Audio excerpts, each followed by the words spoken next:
Welcome back to episode 124 of the Disorganized Wizard Club podcast. My name is Alex. I'm here as always with Adam and Cam. I mean, not as always. Finally back on the show. Hello. Finally back. Hey, back, baby. It's him. Also, hello. And we're a group of auto-based players who play just about anything and everything we can qualify for. We talk about decks, tournament stories, just about anything to help you and ourselves get better at Magic. Damn straight. Hell yeah. Yeah. So you survived the plague. Yeah. Multiple plagues. Unfortunately. No, I'm just kidding. Yeah, I'm back. Yeah, it feels good to be back. I have a bit of a lingering cough and I'm still a little stuffy, but yeah, man, I don't know what happened. I went to the doctor and he just told me to suck it. I was like, listen, you can check my medical records. Yeah. I never come to the hospital, you know? Mm-hmm. You just drive by and cough at them in their direction just to flex on them, you know? Scott would say. But yeah, I was really ill and I went there and then she said, yeah, no, it's just this, thing going around, just wrecking everyone. And he said it was viral, right? Viruses are harder to kill than bacterial things because they're not actually alive. Yeah, I don't really. There's little nefarious robots. And she just told me to go home and tough it out. I was like, okay. Guess so. Then I slept for, it was wild. In across 48 hours, I probably slept 39, 40 of them.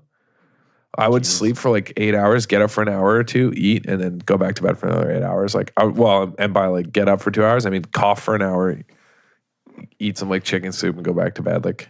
Cam knew when I was awake because I would the whole house, probably shaking the entire house with how bad I was coughing. Well, and there are concerns too, right? Because I know Adam's sick and he's coughing and he coughs and then he goes to sleep, and then I go to campus or whatever, and I come back. And he's asleep still, presumably because he got up in between there. But I didn't know that he got up between there. So it's been a 16, 20-hour stretch where there's just silence from this previously sick person's room. And so I have to try and contemplate, all right, they say wait 24 hours to file a missing persons case, but I know where he is. Is he dead? Is he alive? And then he'll start coughing. And I'm like, all right. There it is. No more. He's up coughing again. There he goes. Coughing again. Yeah, it was rough, man. But yeah, no, but you survived. You're back. Yeah, kept up to date mostly where I could, but yeah, I was also trying to just still go to work and do other things during all this. It was hellish, man. But yeah, I'm really excited to be back. I really missed it. I was pretty miserable. Doing the podcast, obviously an enjoyable experience. So you did make it out though for the first ever DWC co-stream. Hell yeah, that was sweet. I had tons of fun. If y'all missed it, we co-streamed the entire Mythic Invitational all last weekend. I think there are VODs even. There might be. I don't know if they're still up. We changed the settings. There are VODs. Yeah, I don't think we recorded Thursday. Not day there one. should be Day VODs one, for the other ones if they're still there. But yeah, big shout out to everyone who did tune in. Yeah, it was a lot of fun. I mean, the whole co-streaming thing for these new big Magic events, I think is great. Hopefully they continue it for Mythic Championship because I would love to do it for an MC or Pro Tour or whatever. Definitely. I would love to do that, but I don't know if they'll give us that, but because if I'm being honest, the format for the Mythic Invitational was just unbelievably bad. Well, yeah. I mean, it is a little bit frustrating that Standard's in such a good place right now, and a lot of the cards that are being spoiled right now for War of the Spark look pretty cool, and they're going this new direction with such a heavily Planeswalker themed set. And then we're just not going to play Standard. We just had this Standard Mythic Invitational that got 90K plus viewers every single day. And the next big event is not Standard. I see what you're saying. Yeah, it's actually unbelievable. It's unbelievable. Yeah. After that, I feel like you actually just change and just be I don't care if people playing are upset. The next Pro Tour is on Arena. And it's Standard. And it's, you know what I mean? And it's best of 3. Too bad. No, I'm serious. I think you just say that. I would. If I were in charge, I'd be all right, okay, this is insane. Yeah, the Invitational was too successul. It was. Yeah, it was huge. I've never seen that many viewers on there hasn't been. Event. By tens of thousands, there has not been that many. I think the most was 40 or 60. I can't remember for sure. Mm-hmm. It's 40 or 60,000 for a Pro Tour. But over 100,000, And consistently around 90 for a Magic event? That's nuts. It's unheard of. But it was the production quality was actually pretty good. Compared to what we're used to. Yeah, okay. Oh, it was pretty good. Yeah. Like, I was going to say the whole activate Windows thing is like pretty hilarious. Like, and just hearing the entire PAX East, like, yeah, there's nothing they can background. really do about that. yeah, I mean, like there's room for improvement, of course, but I mean, if this was the direction we're going in for future tournaments, Day 9 in Kibler is cool, and I think that's probably also a big part of that 90,000. yeah. I actually like David Williams a lot. I thought he was Yeah, he was really good. So- He might even be a part of it with poker players, and like, you know, he's pretty well known. Yeah, but the whole tournament was really fun. It was cool to just hang out here all weekend with the boys and watch the tournament. We saw Andrea Mangucci win the whole thing, which I haven't checked, but this guy's probably top 10 Magic earner, like prize winning earners all time in Magic's history now. Well, now it's not close. He's top 10. Yeah. Yeah. I think Finkel's like 400 grand. Like Mangucci may be more than him. Mangucci has like 3 Pro Tour top 8s. Yeah. He's like basically locked for Hall of Fame. Mm-hmm. Well, not locked, but you know what I mean? Like he has a good shot. He will be. Well, Hall of Fame isn't actually, is it a thing anymore? I don't think it is. I thought they retired inducting new people. The Pro Tour Hall of Fame is not a thing anymore. Oh, yeah, right. Maybe we'll get some kind of replacement, but hard to imagine the first Mythic Invitational winner wouldn't be in high consideration for it. But yeah, I guess that's gone. But anyway, my point is like, yeah, obviously like a very good player. So I was pretty happy that he won.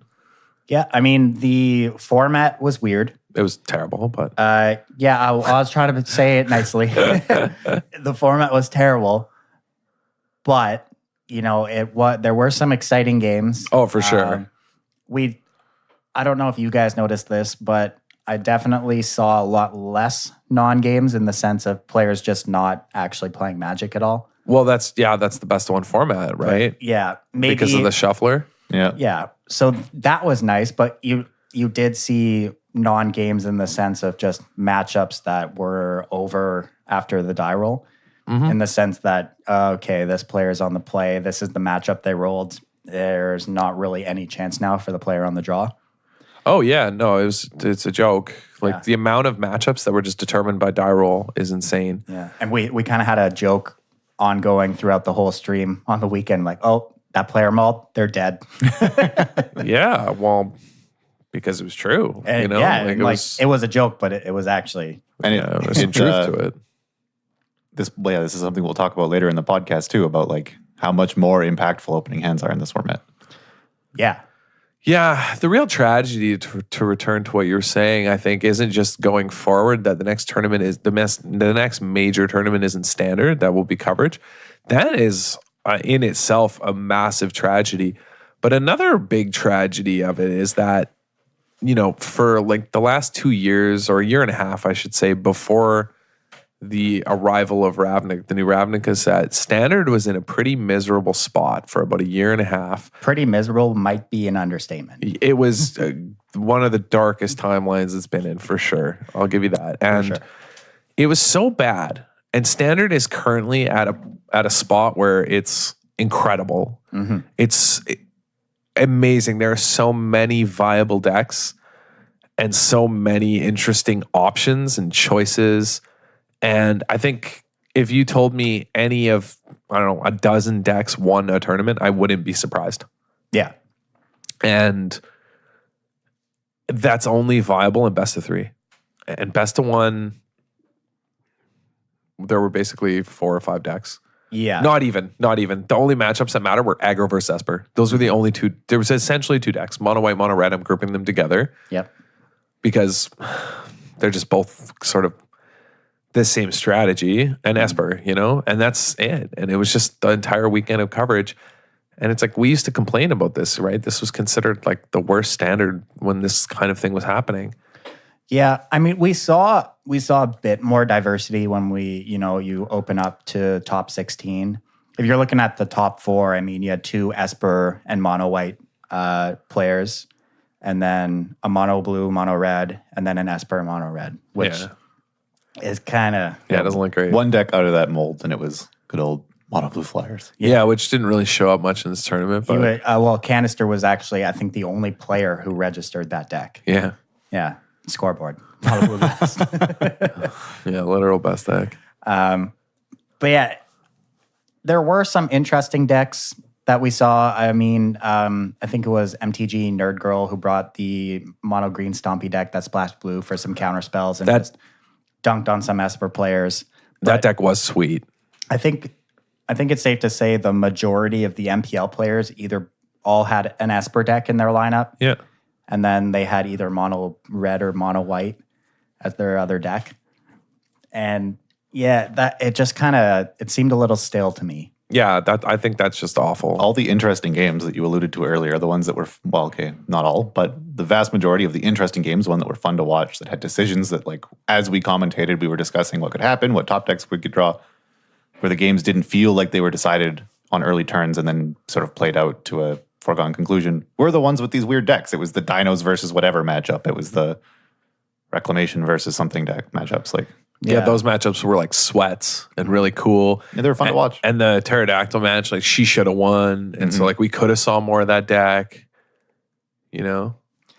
Yeah, I mean, this is just the nature of the format though. Like, of course, the MPL players are going to all default to like the best decks, but I think the good thing about having all these different players invited was that, you know, not everyone is just going to arrive on that conclusion.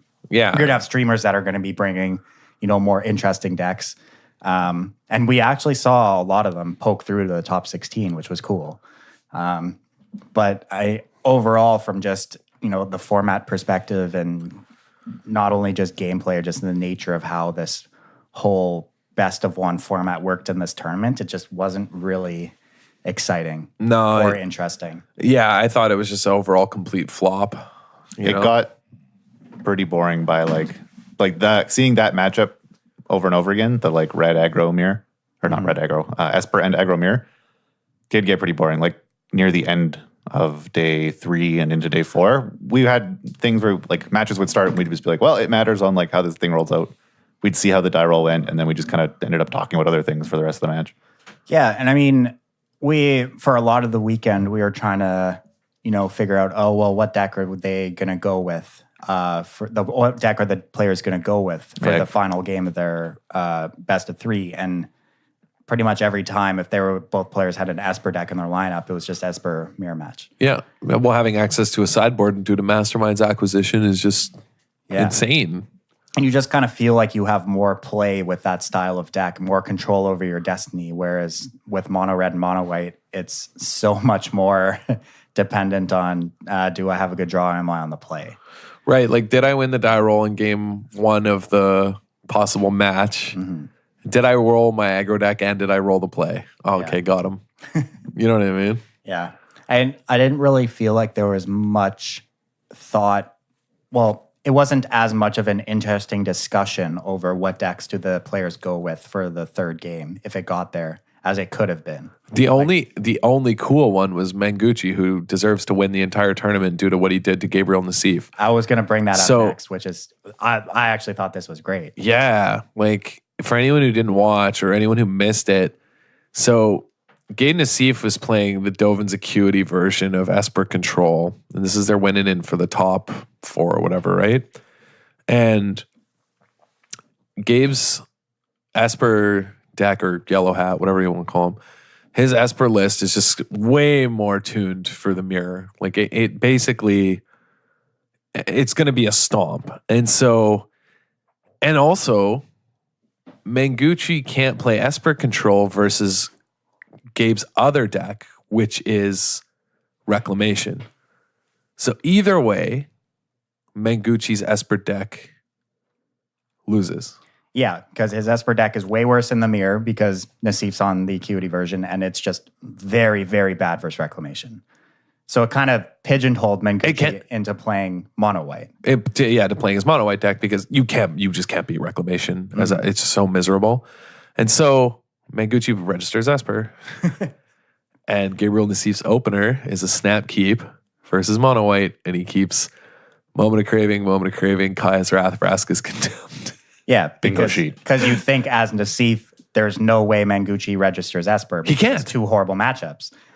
So you keep this great hand versus mono white and then just get absolutely rolled because Manguchi registered Esper. Picked Esper and then Gabe just did nothing and died because he kept the wrong half of his deck, which again was one of the other horrible, miserable features of the weekend, by the way, which was no sideboarding and watching Esper games just, okay, well, this guy drew Chemister's Insight and chained it into others and then just steamrolled this guy.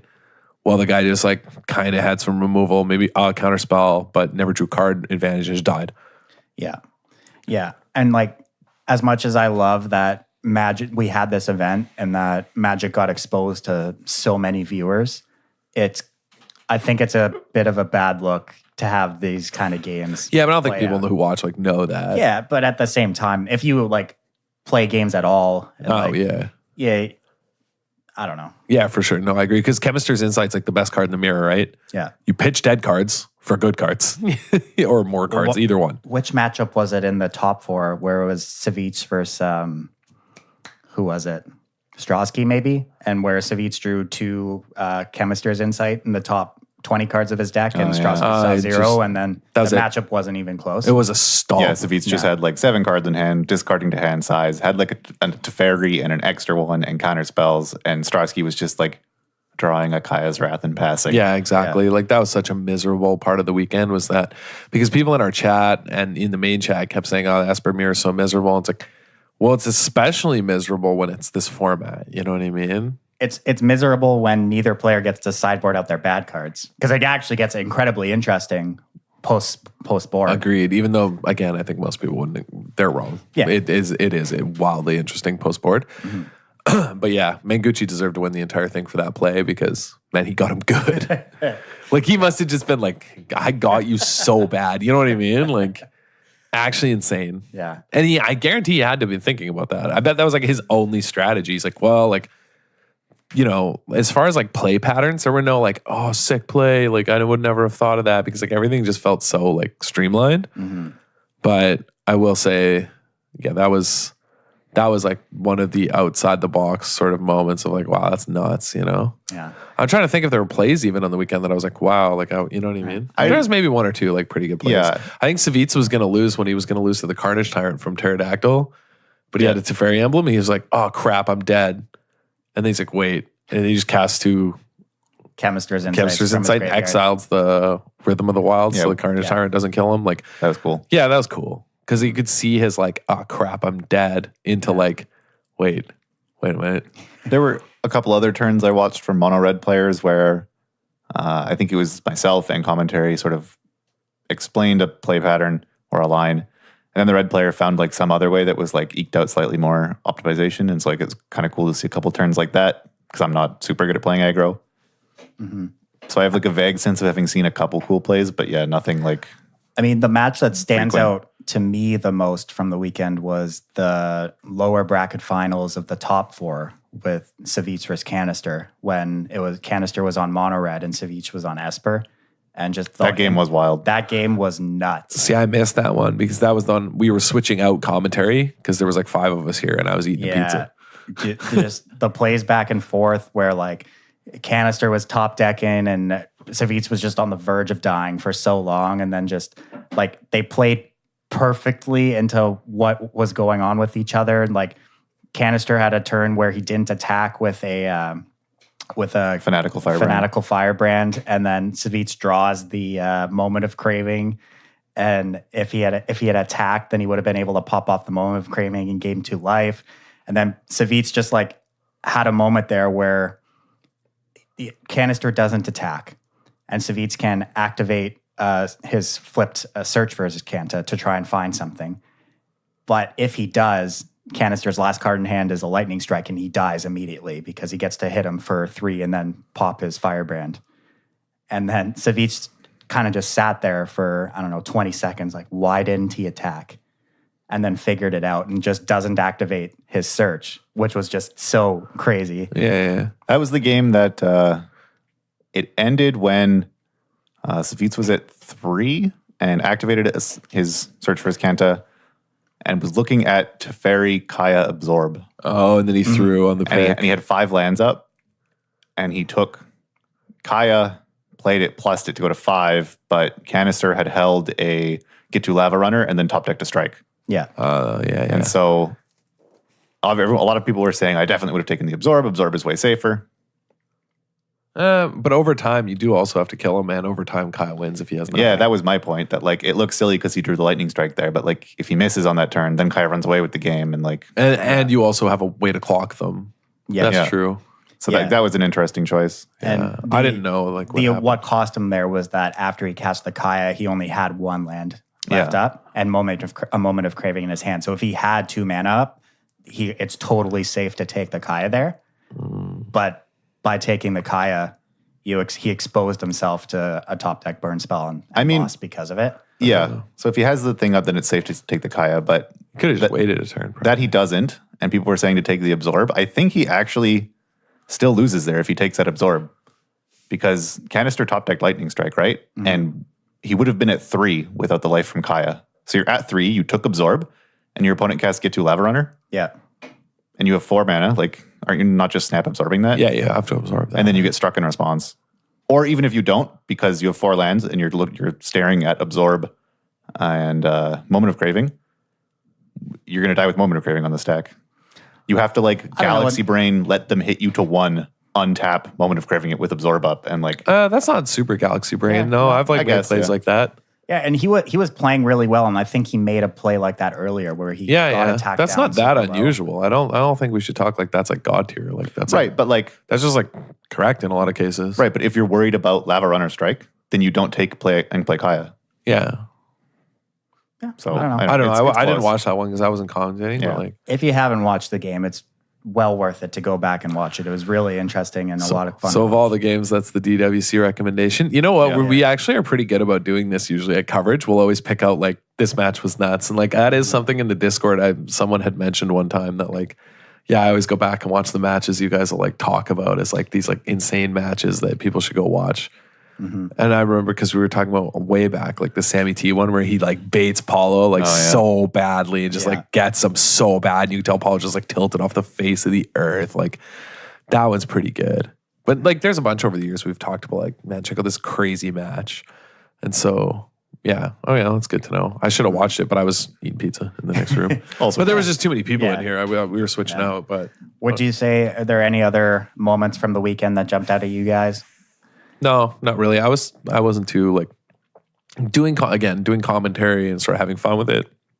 It was awesome. Like what jumped out was like how fun and like funny it was, like interacting with Chad and playing rank tankers in between matches. Rank tankers was hype. Yeah, for those who didn't know, we had Stelly's account when he was at work on Friday. On the second day, he was at work, and we were like, "Well, we're on his account. Like, let's just play this wacky deck." And it was Cam named it Rank Tankers this week on Rank Tankers. And then it evolved. Like chat got super hype about it, and then Rank Tankers evolved into like a King of the Hill format, which was awesome. We were just playing best of 1 ladder, and anytime we lost to a deck, that's the next deck that we would play. Yeah, and it led to us having to like try and I think the most memorable like bad deck we lost to that we had to try and figure out like what else was this guy playing was like a red black aristocrats Judith aggro deck. Yeah, we're all like, this deck is trash, and then we won like 3 matches in a row. We kept winning with it. We're like, wait, this and like deck none is of nuts. us could pilot it. There was like a notable combat step against I don't even know what we were playing against, Dinos maybe, because I think Arena like puts you in the wacky bracket if you're playing something weird. Yeah. But we're playing against like Dinos and we're like tanking. We're like, all right, all like, of us in the room. We're at 4. He's gonna be bringing back like 2 Rekindling Phoenix. Like we're gonna die. What do we do? Like I guess we could make this attack or that attack, and we make like a conservative attack that we think will keep us alive if they block wrong. And then mid combat, we're like, well, wait, they're at like 9 and we have like 15 damage. I guess we just killed them. They're dead. No, they were at like 13 or 15. Yeah. Oh, yeah. And we were like, wait, we have like 40 damage. And we didn't even attack with everyone and just killed them easily. Yeah, we lost like 6 damage in combat that we just didn't serve with because we thought we had to leave blockers. And we just like we just stomped. We're like, wait, this deck is nuts. Because we had Judith triggers and death triggers from Footlight Fiend. And we were trying to figure out like, can we kill Phoenix eggs or like, depending on how they block, where can we put the damage? And then someone was like, you know, they could just go its face, right? We've been drinking at this point. We've been into the wobbly pops, but no, that was fun. Like playing King of the Hill as a stream concept was like super sweet. I think like that's a hilarious stream concept. Like crap. I guess we're back to playing mono red. You know, like we had to play some really weird ones too. Like we had to play a Grixis Phoenix deck. yeah, and then we kept winning with that too. Yeah, Grixis Arclight Phoenix. All the weird decks we played, we at least won a match with. Aside from Jeskai Control, that deck sucked. That deck is trash.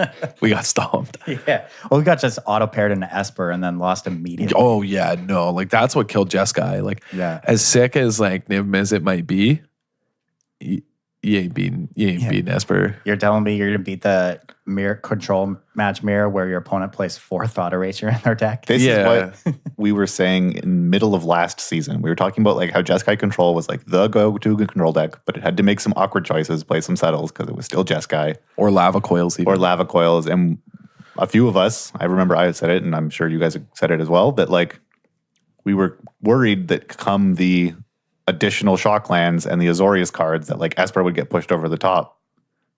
Well, Patrick Sullivan also said this too. You know what I mean? Like people who know are just like, yeah, Esper's like, if you know anything about Esper, when the mana is good and it has something like Teferi and Vraska's Contempt, like it doesn't need much else to just. And then they gave it Kaya's Wrath. They didn't even need Kaya's Wrath. Right. They could have played Ritual, so it probably would have been about as dominant. Yeah, like, you know, for Esper to dominate as a control deck, it just doesn't take much because it's just the perfect color pairing for control. Like it has all the answers. It has, you know what I mean? Yeah. It doesn't have to play the awkward things you're talking about, right? So, yeah, Esper insane. The Masterminds act, Big Brain Esper, I think is what we had. Esper Big Brains. Esper Big Brains, which is sweet. Is a cool deck. You know, good in best of one. Fun though, but as far as the tournament, I think it was just the repetitiveness really that I'm complaining about. I think most people are complaining about, you know, just the sort of slog of it all of just, you know, going through, oh, here's another Esper versus Mono Red, you know. I wonder if it was also just a function of how coverage was organized. How many matches did we watch throughout the weekend? 5 to 6 from each group, maybe, let's say. So that's 24 plus whatever. Like in a GP, you watch 18 matches. Yeah, we watched Oodles. Right? Yeah. And so it's so many more matches. And they're each, you know, the same number of games as at a GP that is also going to add to the repetitiveness. And it's probably something that a lot of people don't notice is adding to the monotony because they think I'm just watching a Magic event. But it was 4 days. Mm-hmm. That's true. Yeah, that's true. Yeah, you're right about that. I will say that. You know what else they did that's really sweet that I've been complaining about Magic coverage for a long time? Is if you watch like other esports, I mentioned this actually weeks ago on the podcast, I think. It's been so long. But I don't remember. But I said other esports, like when there's like sweet plays or something happens, they show replays. Yeah, and they actually did that. And they actually did it from the other player's perspective, which I thought was sweet. And then they talk about the match and what happened. I think they should adopt replays more often though. Like I think that's something that you can do even on camera, top down at cards.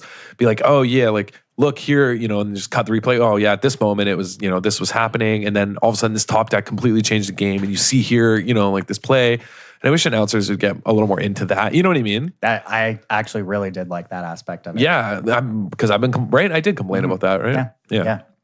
I didn't know if I just imagined I complained about it because I complained so much that I'm not sure what I've complained about, you know, anymore. Like, yeah. I've had stretches where like I'm really busy due to school and like sleep deprived or whatever. And like something happens that I want to tell people about, but then I forget who I've told. And I've like started telling the same story to the same person again. And they tell me that I've already told them that. And so then I just stop trying to tell anybody because I think can't keep track of like, who knows. Yeah, you don't want to, you already told me. Yeah, so I'm just like, oh, I'm sorry, sir. But yeah, if you tuned in this weekend and liked the stream, we got a bunch of followers. I think streaming more is something we're definitely interested in doing. Yeah, it was awesome.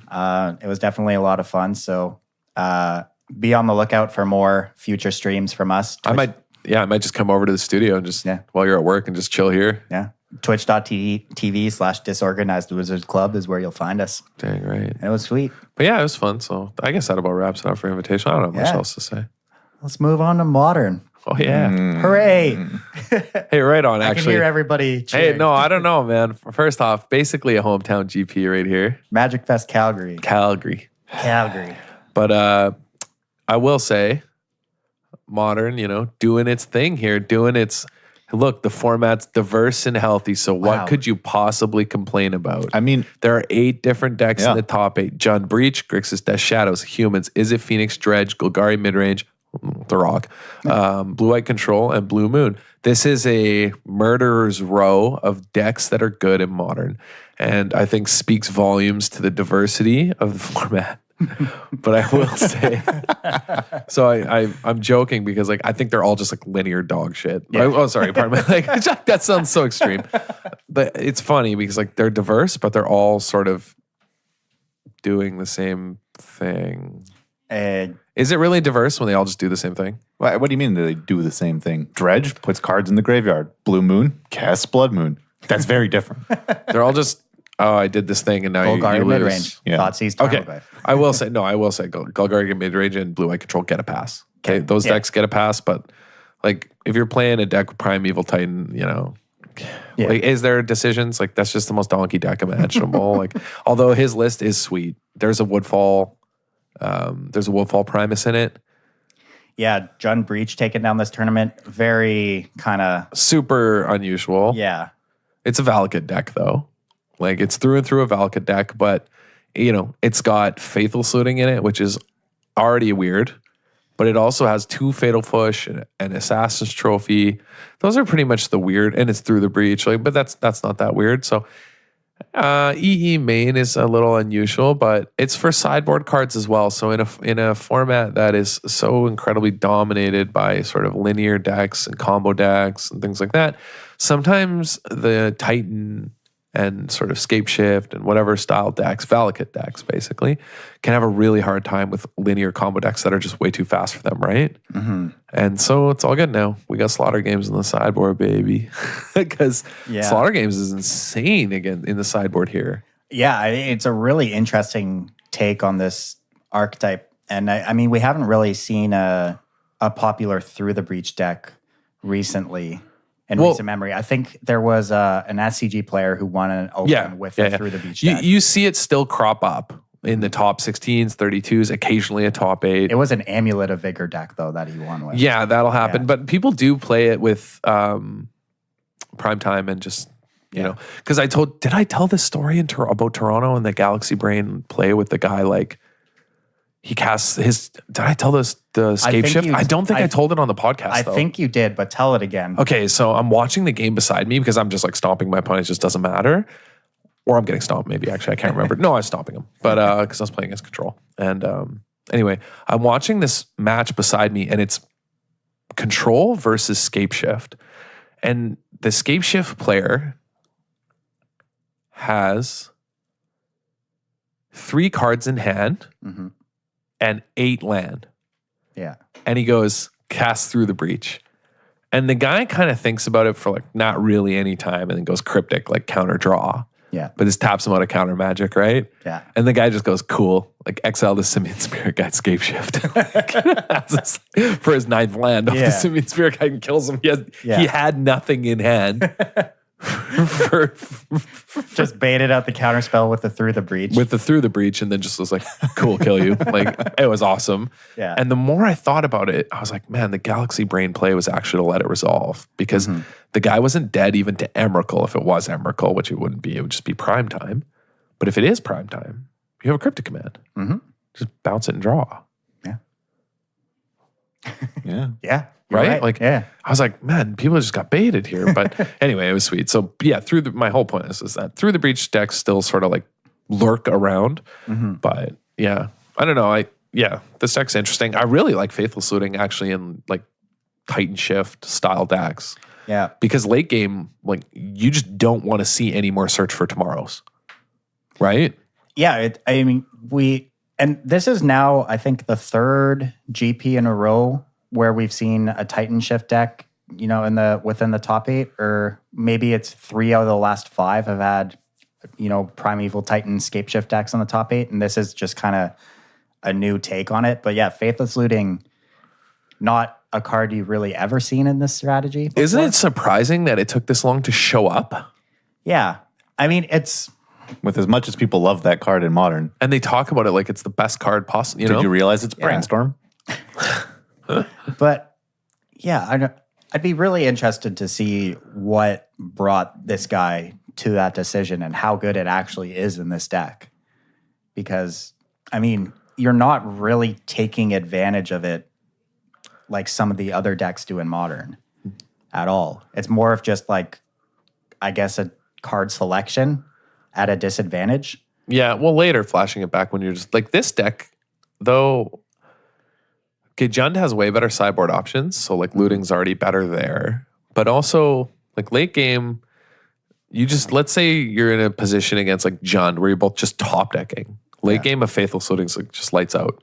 Just having it in your graveyard to flash back, you top deck something you don't need, you just kill them because you just start generating card advantage. So like it is entirely possible for Titan Shift decks to get to a point in the late game where they just need to find action. I mean, look, they have this guy's playing 1 Scape Shift, but let's say they are playing 4 or whatever. But this guy's playing 4 Prime Time, right? Yeah. 4 Through the Breach and Escape Shift. What happens when you're stuck with just like 2 or 3 Through the Breaches in your hand? Yeah. And you're just top decking, right? Then looting is nuts. Yeah. Actually, And this is quite common. No, this is a super common experience for Titan Shift decks. I've played a lot. I played Titan Shift for a while.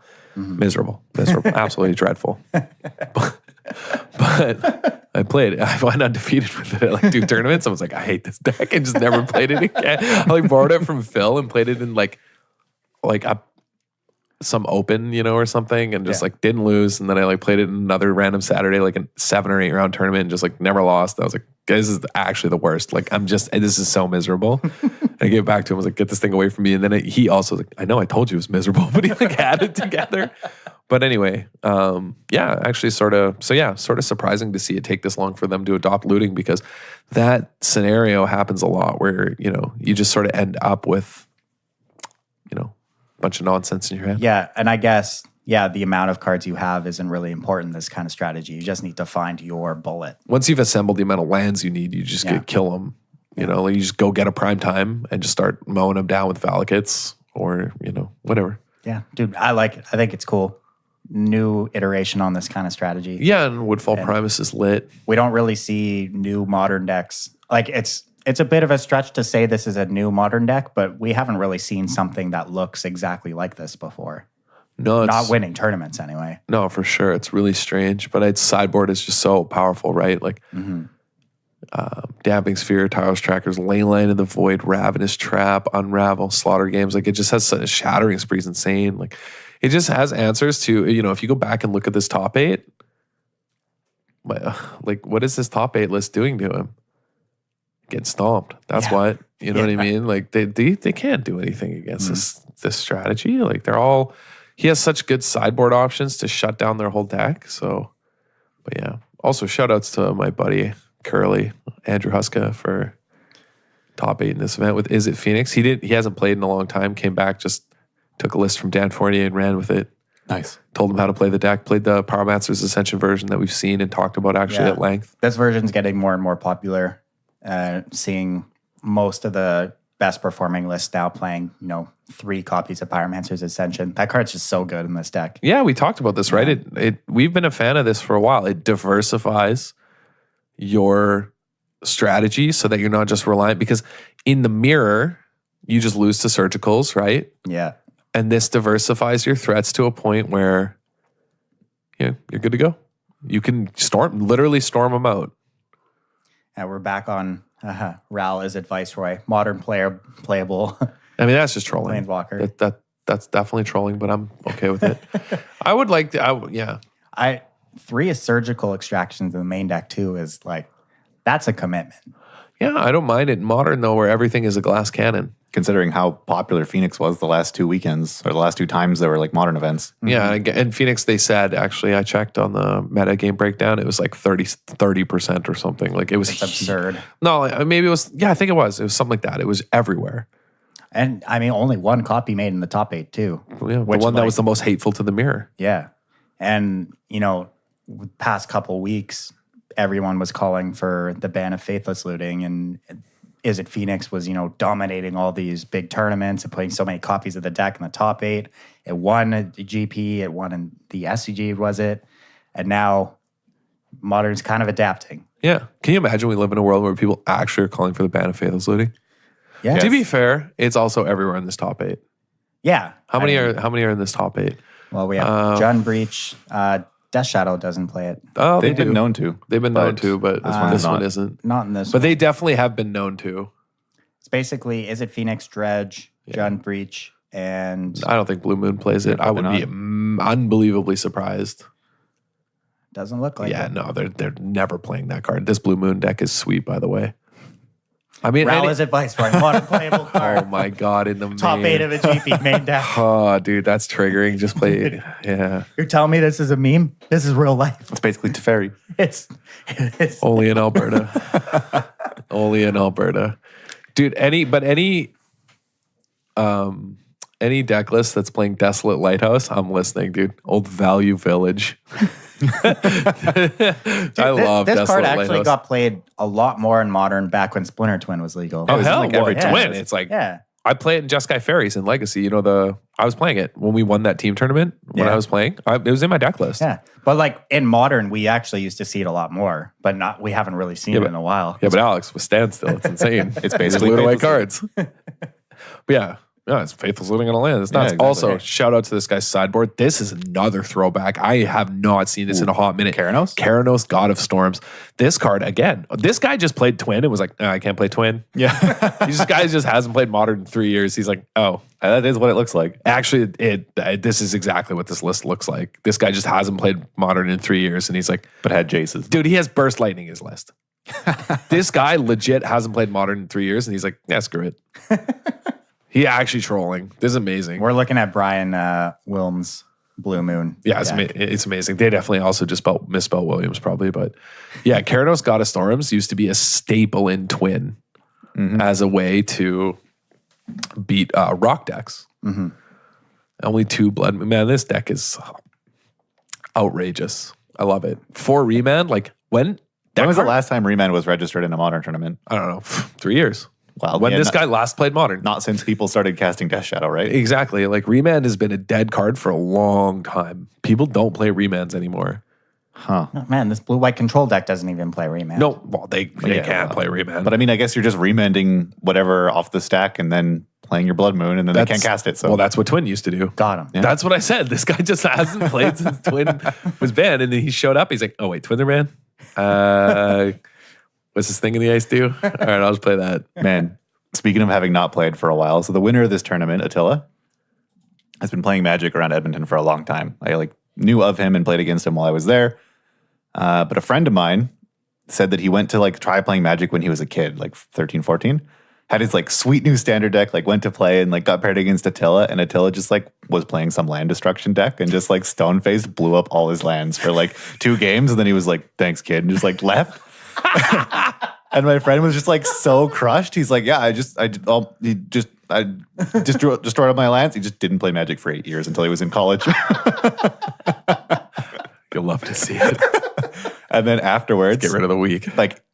However many years later, we were standing outside of a card shop in Edmonton, my friend and I and Attila, and he was telling the story. He's like, yeah, do you remember that time you played against me? And you just blew up on my lands, and I don't know, I was so triggered, man. I haven't played Magic. I finally got back into it, and you still kind of scare me. And Attila was just like, yeah, I mean, I might have done that to a lot of kids. I don't know. Or something to that effect. He was like, yeah, I don't know, don't really remember. Dude, that makes me so happy. I love that. Just playing Ponza. Yeah, just Ponza'd him out of the game for 8 years. Love it. Absolutely love to see it. If you're going to get somebody out of the game, it best be by getting their lands. Oh, yeah. I'm coming for you want to use that land for mana? No, pound it. Coming for your terrains. Oh, man. Yeah. I mean, I think the lesson we learned here today is that Modern is fine and leave it alone. Yeah, and if you want to play it, then, I don't know, play your Twin deck from 3 years ago and just swap out the cards. It's fine. It doesn't matter what you play. It actually doesn't, but it kind of still has to have a proactive game plan or one that's extremely hateful to the proactive game plans. It doesn't matter what you play as long as it's not Merfolk. No Tron in this top 8. Yeah, well. That deck's also bad. You watch your mouth. It's probably going to just be three spots. This is also, I guarantee, was a very small GP. The last Alberta GP had 600 people, which is incredibly low. I don't know how many people played in this one, but Alberta the prairies just in general, not a very populated place. So it's just so expensive. And it was the weekend of the Mythic. Canada. It's a Canadian GP, but it's not near any major city in Canada. Yeah. Calgary, not a major city. Too bad. I'm from there and I just don't care. Mm-hmm. but it's just not near anything. It's in the middle of, it's in the Badlands. It's just dead dinosaurs. Like there's nothing there. It is not far away from dead dinosaurs. If anyone's ever in southern Alberta, want to check out the museum in Drumheller. Yeah, the Royal Tyrrell Museum. Yeah, it's sweet. They got a big like model T-Rex you can climb up. Dude, you can camp out there. They have a reptile museum. They have like a black mamba there. My friend volunteered there for years because he was getting his like dangerous animals license. Okay. And so you have to spend something like 300 hours handling like dangerous animals, venomous, snakes and stuff like that. So it's not my kind of job. Dude, he's raw, man. This guy, when we were young, like not young, maybe we were like at 20, when he was working there, maybe like 24, 25 when he was working there, I remember. They were like, oh, we have this black widow and like a thing. He's like, can I hold it? And Lane's like, and before like she could even say anything, he just took it out. He just held it on his hand in front of us. He's like, yeah, look at that. And we're all like, you're a madman. Like, what are you doing? And the thing's just walking, and then he's just like, all right, get out of here. And like shoos it off his hand and puts it back in the cage. Like this guy just actually fearless. Like, but yeah, that museum is sweet. Sat on a cactus there once. Hard not to. They're everywhere. Yeah. It's a desert, man. Yeah, it looks like something out of a movie. It's like orange and red rocks with like, what are those rock towers called? Hoodoos? Yeah, hoodoos. Yeah, hoodoos all over the place. Yeah. That's like right near my place and stuff too. Yeah, you can like drive right to the hoodoos. Rattlesnakes everywhere. Yeah. I used to step on them all the time when I was a kid accidentally in our backyard. Alberta's got like some weird pockets where it's just like driving back in time. Yeah. No, it's like, that's where I'm from is like. Wow. Because I'm not actually from Calgary, just south of it. But, it's just rattlesnakes and hoodoos, man. What else? And the largest military base in the world by landmass. Sounds like paradise. Yeah. CF Canadian Field Base Suffield. They like test bombs and stuff still there. But there's like, because it's this massive open area that's just like, they used to test explosives. I don't know if they still do, but they definitely still do weapons testing there and weapon design there because it's this massive, massive army base. There's just herds of wild gazelle. When you're driving, you come because they're untouched. No one's out there. You know what I mean? There's no civilization. So you can drive past these antelope and like crazy, I'm surprised that those animals survived after all the bomb tests killed the dinosaurs. Yeah, right? Can't tell them. Not gazelle, sorry, but yeah. What are they? Antelope? Yeah. The dumb like ones I'm thinking about that. Derivative deer species. Whatever. Some dumb I don't know what they're called. Yeah. There's deer everywhere too, yeah. They're always eating in their backyard. They don't go away.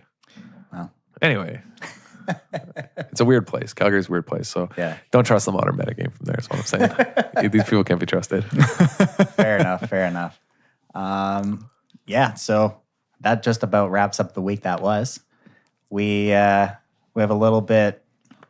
What are we talking about this week? Best of one? Yeah, sort of the takeaways for things you can implement playing best of one ladder that we learned from watching the Invitational. We watched a lot of best of one games.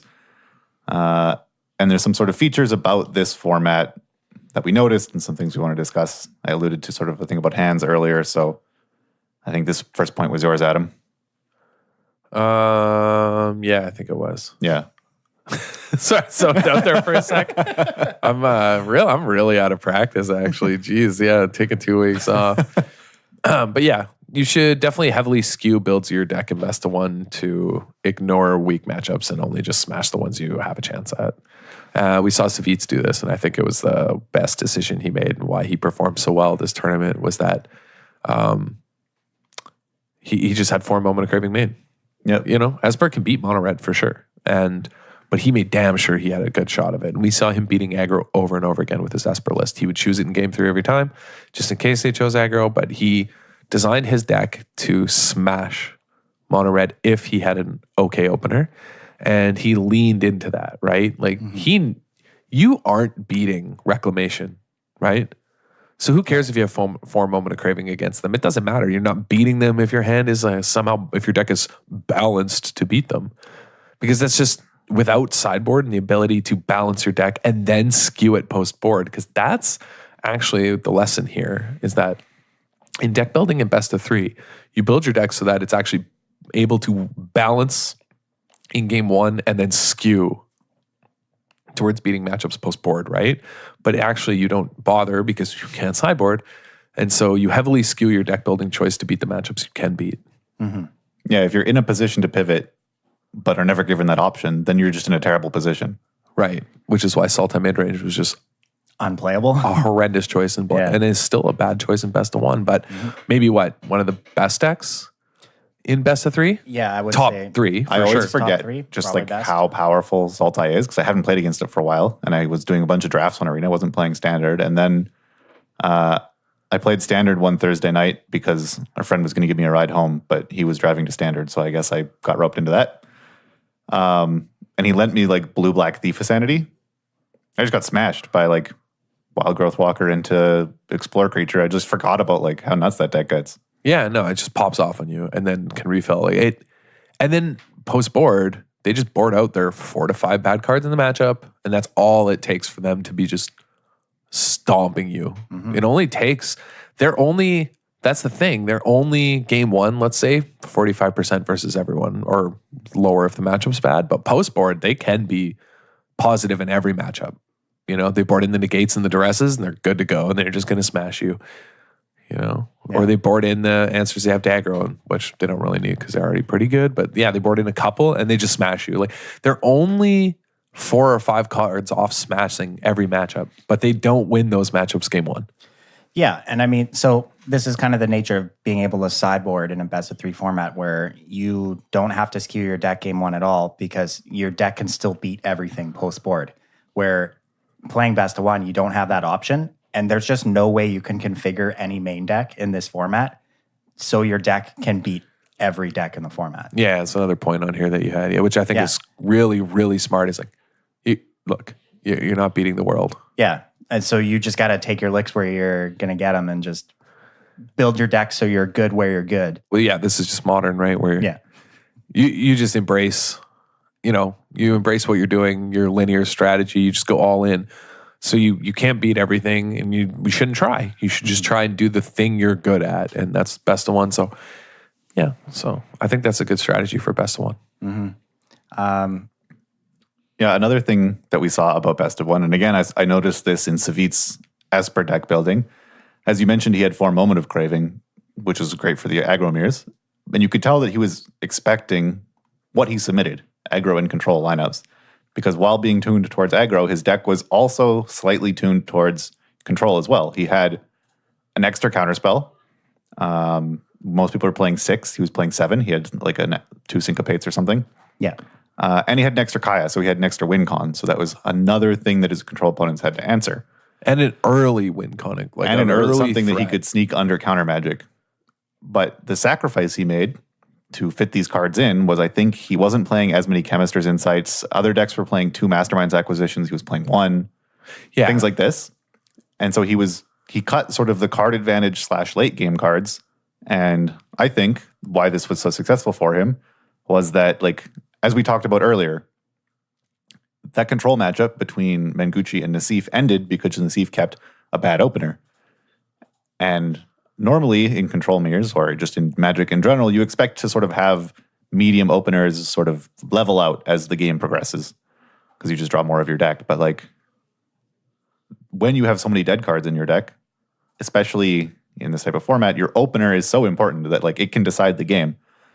So it's not so much how many cards you can bury your opponent with later, but how well you can get out of the gates. And so Savit's deck building sacrificed that, I guess, maybe recognizing that it wasn't important in order to give himself better potential openers.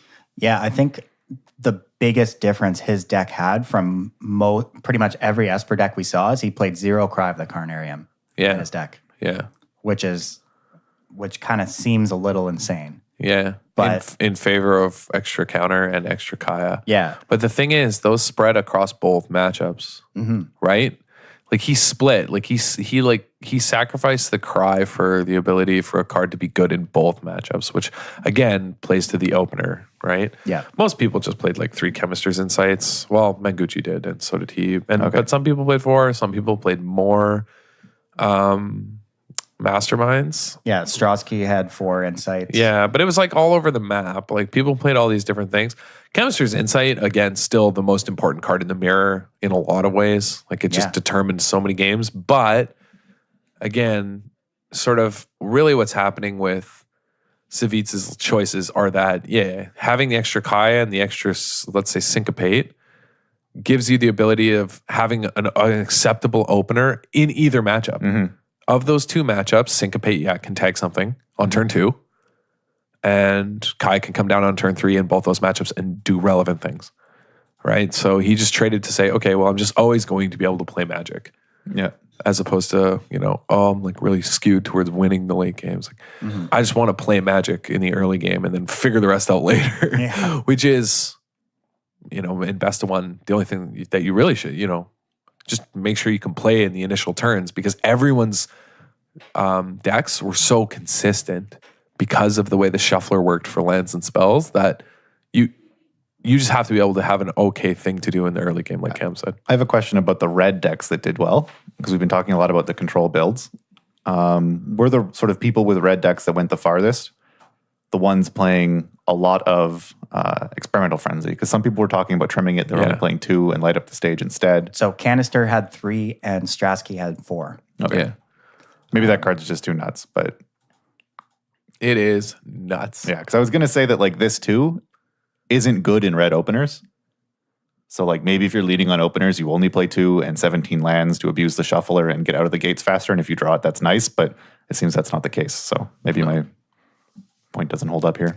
Well, for red, no, I don't know for red, but I think for Esper it does. But yeah, it's tough to say.